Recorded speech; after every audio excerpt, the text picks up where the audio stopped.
My name is Dr. Michael Brown, and this is 3 Words, a bite-sized podcast about the simple and yet very strategic choices that we can all make in order to become the very best version of ourselves, and not just for us, but that we would actually become a better world for those that are around us. So that is the conversation today with my son, Dr. Justin Michael Brown, here in the studio.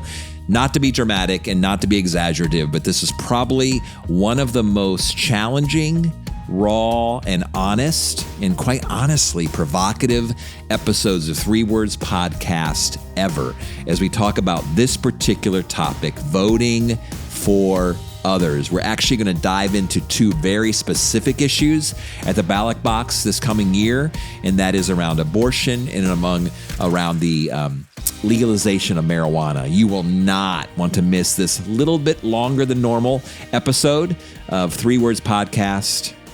Share with a friend and listen in. Well, Justin, you need no introduction in the 3 Words podcast world, because not only are you my son, not only are you Dr. Justin Brown, but you've also hosted events now, hosted episodes that even I have not been a part of.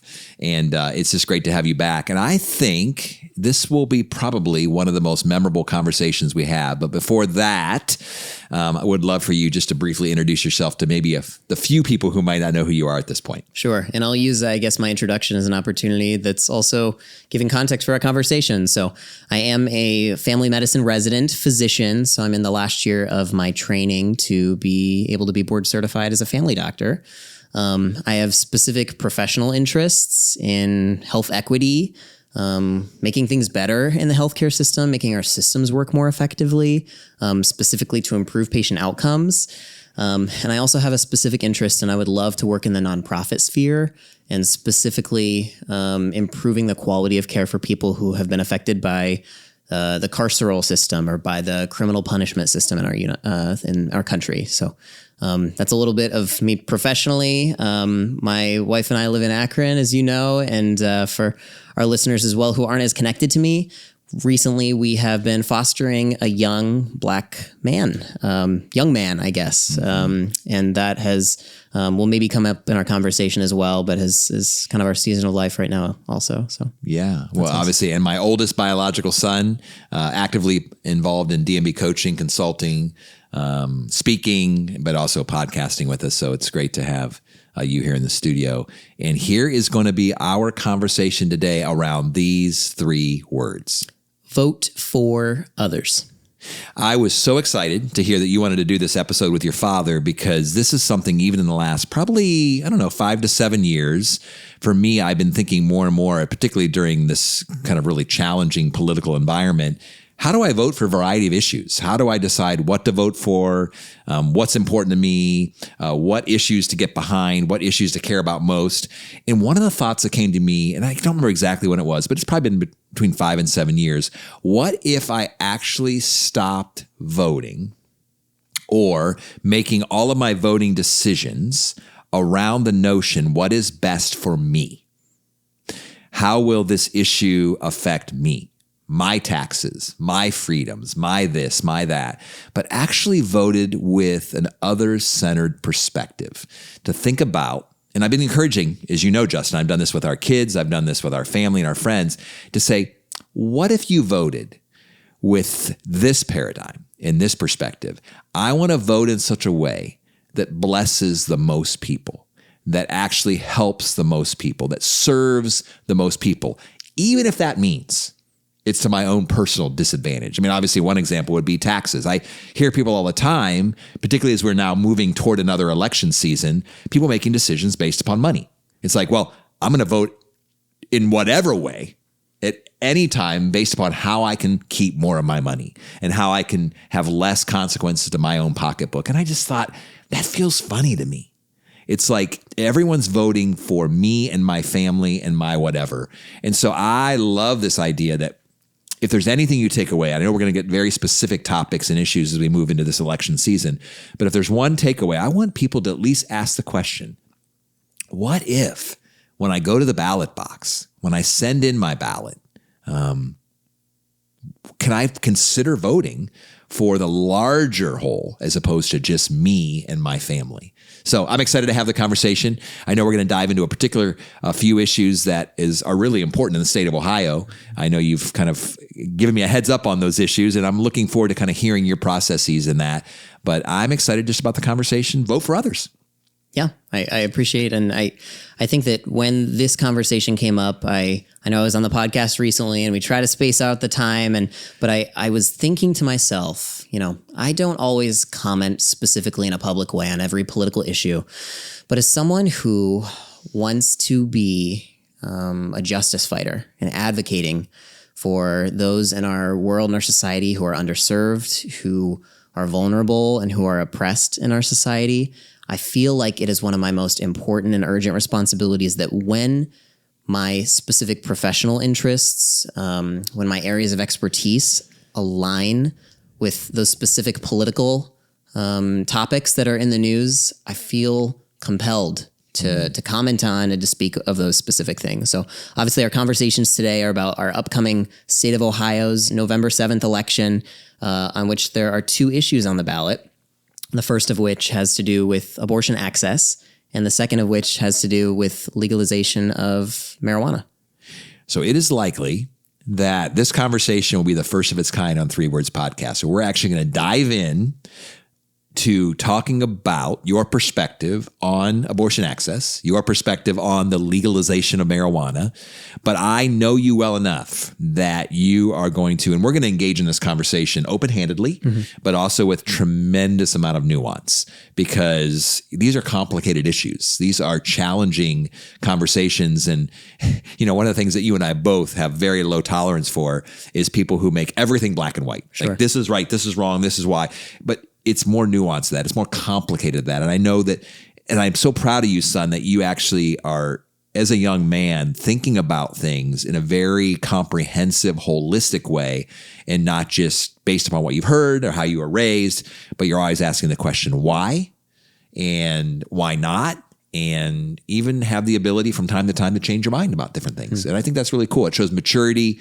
And I'm looking forward just to hearing, maybe for the first time, some of your thoughts in some of these 2 major issues. Yeah. And before we get into the issues, I think that the one thing that I do want to share is that part of why this resonates with me so much, this idea of voting for others, is that I think it's an awesome characteristic of our country that we all get to participate in the democratic process.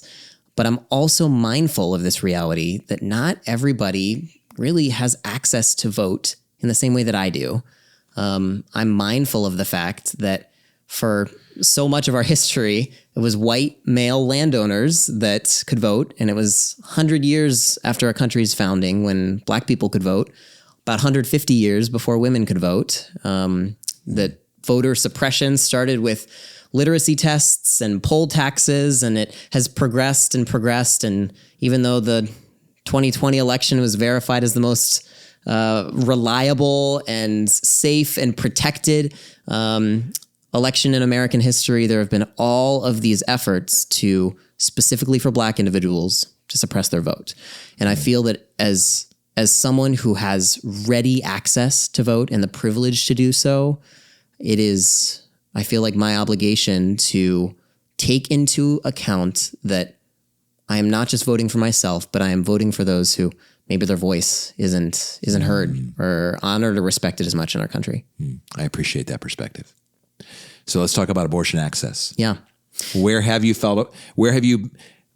evolved in this issue, or what are you thinking about this today, and where does that come from? And I'll let the floor be yours. Sure. So I would say that when it comes to issue 1, which basically what it is it's a constitutional amendment for the state of Ohio that says that all individuals have the right to be able to make their own decisions about reproductive health, and that the state shall not interfere with that until the point of viability. And if you were to ask me 5 years ago, I would have probably said that I would vote no on this issue. But I've done some reading. I've done a lot of reading, a lot of listening, and a lot of reflecting. And it's been quite the journey for me to even come to this place where I can, especially in a public setting, to be sharing that I plan on November 7th to vote yes on this particular issue, and for a variety of reasons. And obviously, some of that being a medical professional, I know that has shaped some of your perspective in this regard because you're actually with patients on a regular basis and you are up close. For you, this isn't theoretical. This is extremely personal because you are actually in the medical field working with those who are having these hard conversations and are making these difficult decisions. Totally. And I can say, obviously I've never had an unintended pregnancy, but I'm connected to people who have had that experience, deeply connected to people who have had that experience, both personally and even in my profession as a physician. So yeah, I certainly would say that, that my profession plays a role, but I think in a larger piece too, it is this conviction to be thinking of others before myself, to want to be using my privilege, to advocate for others and to fight for justice. And I think that's a lot of where that comes from for me in this kind of transformation of my perspectives.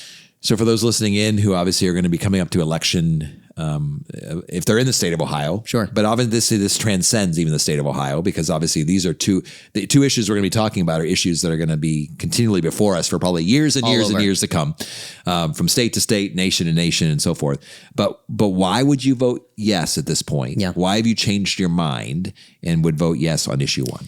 I think that so for issue 1 and 2, which we'll get into, they're each kind of 5 reasons that I think I've identified that I think fit into both categories. So I'll share those now. The first is context. So with both of these issues, there is a historical context and specifically a racial context that I just can't ignore. With the issue of abortion, we in our country have had such a long history of being obsessed with controlling women's and specifically Black women's bodies. It was routine practice in the time of slavery in our country, where if a woman or a woman who was enslaved was pregnant, that when the slave owner was whipping her, he would dig a hole in the ground so that she could put her belly in the hole to protect the baby while he whipped this enslaved woman who was pregnant. I think that in the 1930s, there were 70,000 involuntary sterilizations, surgical procedures to make someone unable to have children in the future. And these were done throughout our country in that season of time with the intention of trying to make our population smarter and healthier and frankly whiter. There were instances in the 90s where judges were basically saying to women who had substance use disorders, hey, instead of sending you to jail, I'll let you get out of jail if only you put in this contraceptive implant in your arm that can only be removed by a physician. So basically I'm protecting the world from you having more babies. So there's a historical, there's a racial piece to this that I simply can't ignore. That's probably reason 1 for me. The context. Secondly would be this idea of prevalence. So abortion is very common. 50% of pregnancies are unintended, and about 40% of those in our country end in abortion. And the evidence and the statistics show that 1 in 4 women in our country will have an abortion in their lifetime. So this issue is far more personal than political for so many people, many of our viewers, many of my closest friends, the people that I'm connected to in my workplace, my patients. This is common. And to be jumping into this conversation and saying 25% of women in America are murderers, I think it is cautious ground that you have to walk when you're having these conversations. It's so common. It's so prevalent. The third reason would be this, that safety. The evidence shows us that having an abortion is safer for the mom than being pregnant. That actually, whereas on TV, where 1 in 6 women who have an abortion on TV die, but in reality, it's closer to 1 in 100,000 for in general, but even closer to 1 in a million of women that have an abortion that will die surrounding that abortion. For women who are having a medication abortion at earlier than 9 weeks gestation, compared to maternal mortality rate of dying from having a pregnancy and going through with the pregnancy, and that rate is closer to 1 in 10, 11,000.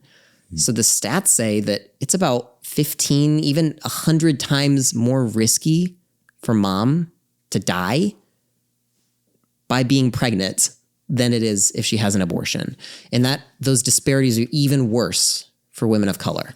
So the thought of safety, I'm mindful of that. And then that leads into this conversation of autonomy, that it seems very strange to me that, especially as a physician, that I would think that it's become such an important part of my value set that I want patients to have autonomy about the decisions that they make with their own bodies. And just even recently, I had a patient that had a severe alcohol use disorder, and I was very much counseling him. Like, I really think that I'd love to start you on a medication. I'd love to get you some counseling to help with this. And he was like, no, that's okay. I'm not really interested. And shortly thereafter, he died. And that was hard for me. And as I was close to this patient, but he got to make that decision for himself.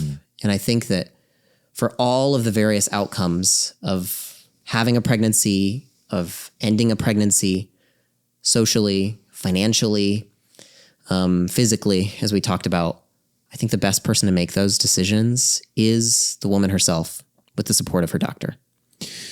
So I'm going to ask you a very personal question. And first of all, thank you for the thoughtful, nuanced response to this. But I am curious, because I'm sure even some of our listeners and viewers who would maybe self-identify as pro-life might be asking the question, but isn't this not just tissue or a fetus, but do you believe this to be a baby? Do you believe this to be a human being? Yeah.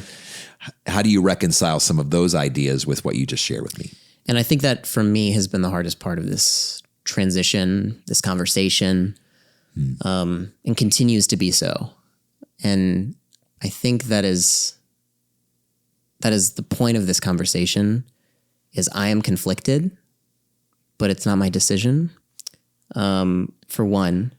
I think two, that if you look at the evidence of women who choose to pursue an abortion, that 60% of them, over 60%, will say this was a difficult or very difficult decision for me.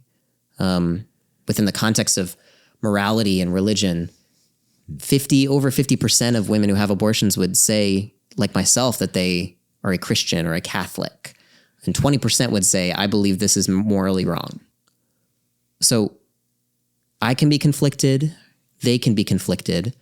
I think that we all recognize that there is life in the context of a pregnancy that is not solely the mother's life.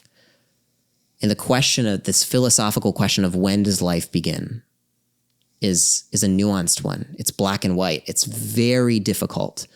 So the way that I reconcile that is by saying there is, but who makes that decision? Who makes the decision of when it is officially a life and when it is almost a life?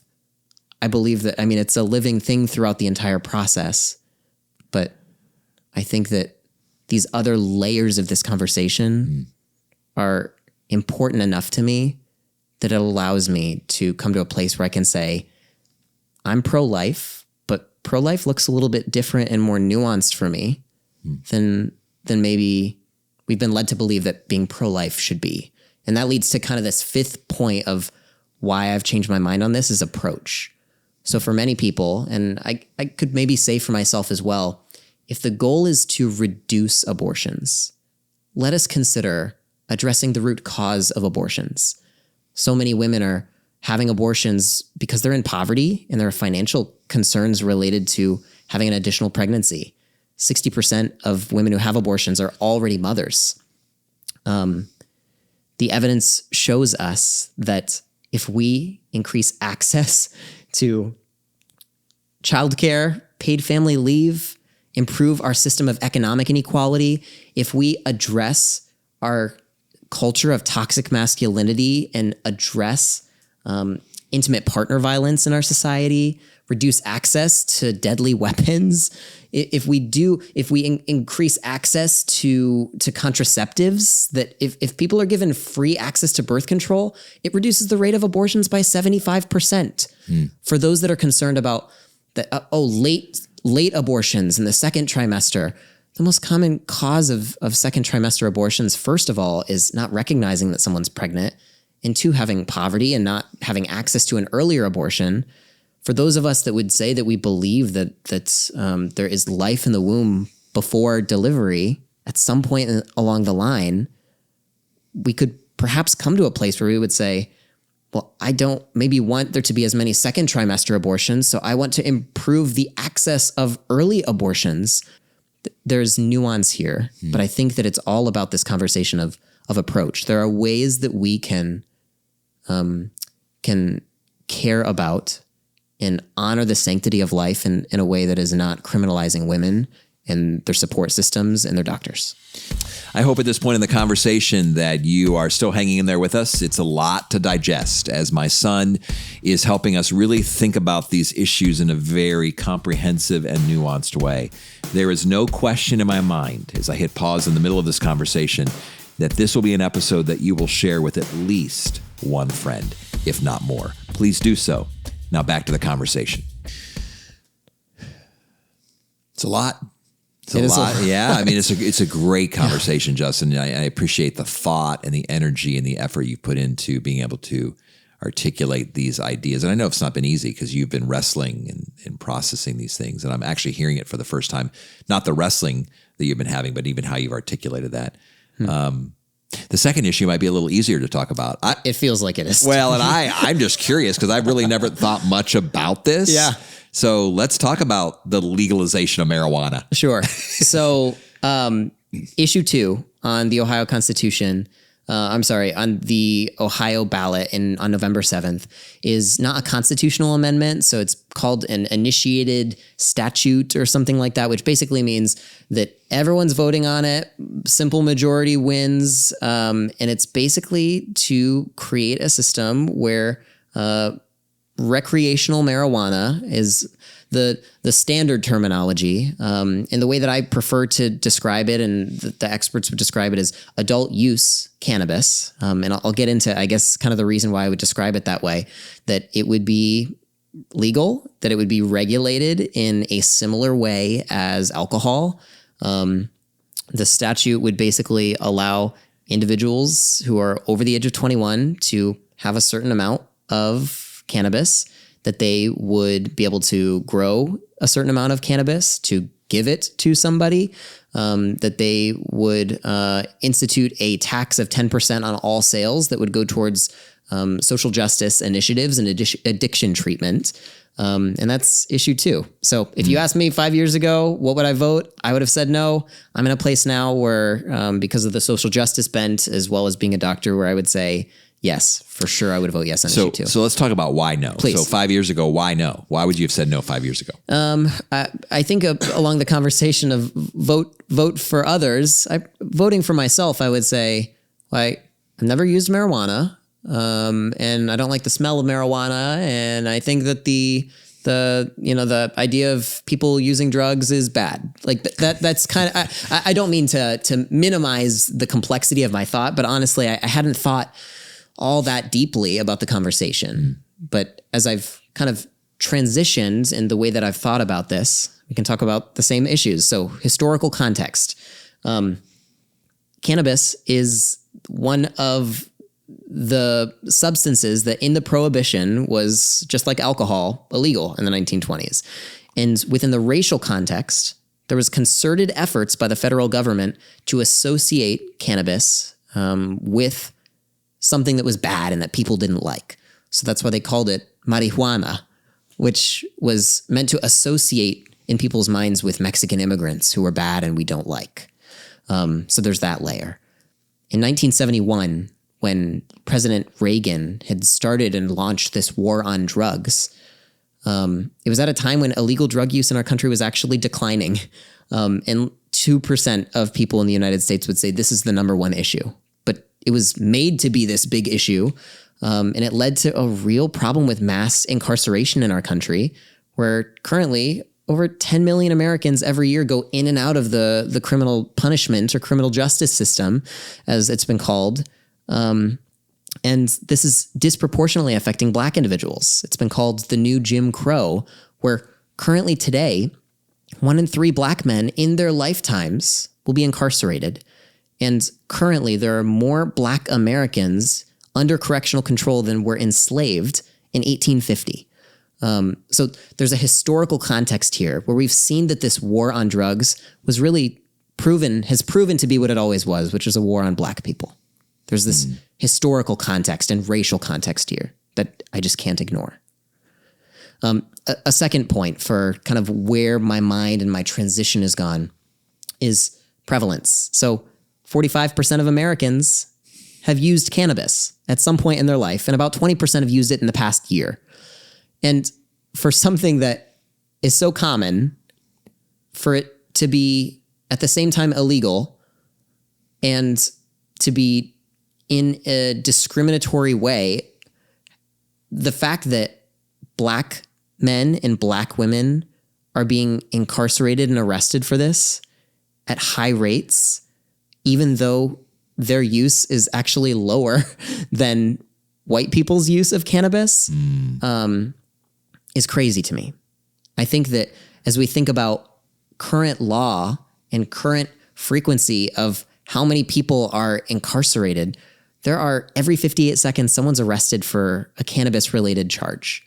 And that leads to over 500,000 arrests within each year. And this is over 90% of the time just for possession. There are 40,000 people currently serving long-term sentences for non-violence related cannabis use or possession or sale. And I think that there is a prevalence there where it just demonstrates this is a problem.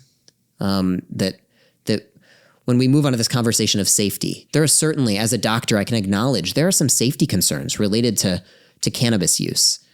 But I believe that it is safer to use cannabis than it is to be criminalized for using cannabis. With our system of mass incarceration and over-policing, if you have a mild misdemeanor, a felony conviction, if you've been arrested, this can impact your opportunity to have housing, to get student aid, to get a professional license, to be a doctor, and so on. I think that, and then additionally, to be incarcerated for this. Incarceration comes with its own risks of increasing the risk of PTSD, increasing the risk of suicide, of drug overdose, of sexual victimization within the context of the criminal justice system. I think it is far safer to use cannabis than it is to be criminalized for using it. Interesting. Very nuanced. Okay. What else?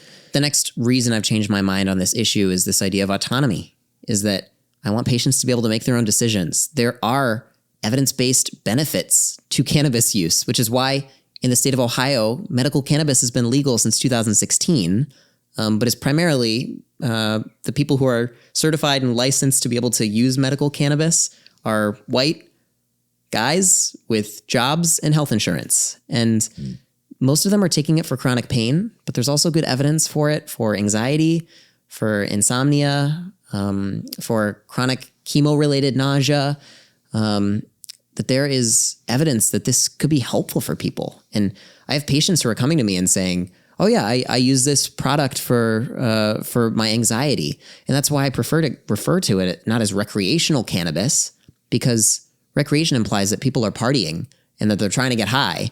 Most people just want a good night's sleep. Most people want to deal with their chronic pain. Most people who are using cannabis are using it to deal with their anxiety. And if my patients are benefiting from that, I want them to have the autonomy to be able to weigh the risks and benefits associated with the substance and to glean the benefit that they would see fit that would benefit from them. And then finally, this conversation of approach, that if the goal is, I want for the people I love and care about to be safe, I would think that maybe we should reduce one more reason for Black men to have encounters with police officers. Maybe we should focus on, for people who just want to punish the people who use drugs, I would encourage them to consider this reality that for every dollar we spend on drug treatment is $12 saved for drug-related incarceration. And I think that when it comes to our approach, what is it that we're looking for? What is it that we want? Are we trying to protect our families and keep them safe? Maybe it's to allow people to use a substance and not be criminalized, not to be incarcerated, not to end up in the criminal justice system in this way, in a way that has long-standing, long-term, even permanent ramifications. Justin, I appreciate so much your, very exhaustive, comprehensive, historical, science-based, research-based insights into these two really complicated issues. I also appreciate when you and I and others are willing to, as we talked about in a previous episode of 3 Words Podcast, change your mind, that's actually a sign of evolution and growth. I think sometimes, I'm sure there's people listening to this episode who are going to say, I can't believe Dr. Justin Brown has sold out and has caved into societal pressures to think differently. I know you well enough that's not the case. This has been a thoughtful, investigative, challenging, even as you described, conflicted journey for you, where you're able to hold both of these things and the complexity of these issues, the sanctity of life, the autonomy of people making their own decisions, and even with the benefits of marijuana, of cannabis, and the challenges of that, and being able to think deeply about these issues. So regardless of how people in the state of Ohio vote in regards to these issues, irregardless of whether they're in the state of Ohio, these are going to be important issues for years and years and years to come. But even beyond these two issues, there's going to be lots of issues that are coming forward in the decades and the years to come that are going to require us to consider, as we're talking about in the larger picture of this conversation, how do we vote? What motivates our vote? Is it in a very self-centered, me-only perspective as we come to the ballot box, or is it beyond us? And I love how you bring together this idea of social justice, historical context, because again, we're not very good at historical context. We're like, well, this is the time I live in. This is, we don't like to own historical context, particularly as Americans. It's like, well, I didn't do that. Totally.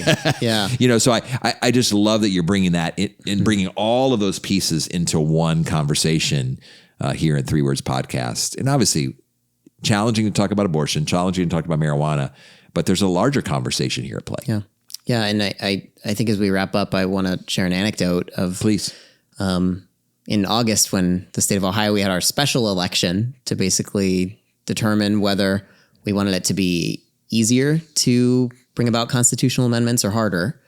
I shared that we've been fostering this young man. And it was my first time in the role of kind of this parenting role of being able to bring a child to the ballot box with me. And as I was in the ballot box and he kind of got to walk in with me and I show my ID and we do the thing and the conversations that brings about. And for me to be able to, as I'm checking the ballot box, to be able to think about this young man whom I'm responsible for, not just now, but in the future, and to all the people whom I'm responsible for in oppressed, minoritized communities, that I wanted for him to know that I wasn't just going to vote for me, but that I was going to vote for him. I was going to vote for his family, for his community, not just my family and my community. And if I could share one last thing, it's this quote from Raphael Warnock, who's the senior pastor at the same church where Dr. Martin Luther King Jr. had served. And he said that a vote is like a kind of prayer for the world that we want to build and the world that we desire. And for me, I pray a lot for our world.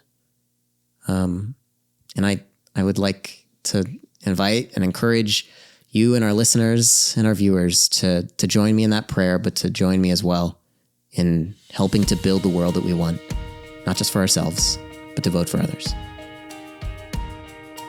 Particularly after a conversation of this nature, I want to say thank you for hanging in there with us and to really trusting us with your time as you invest time every few weeks in listening to our episodes and our conversations here at 3 Words Podcast. We really, truly appreciate your partnership. We even invite you to go deeper with us by subscribing to our monthly newsletter at dmbcoaching.com/subscribe. It is there where you can find new content, deeper content you're honestly never going to get here on 3 Words Podcast. It allows our connection between us and you to be a little bit stronger. All that to say, again, thank you for listening in today, and we'll see you in a couple of weeks.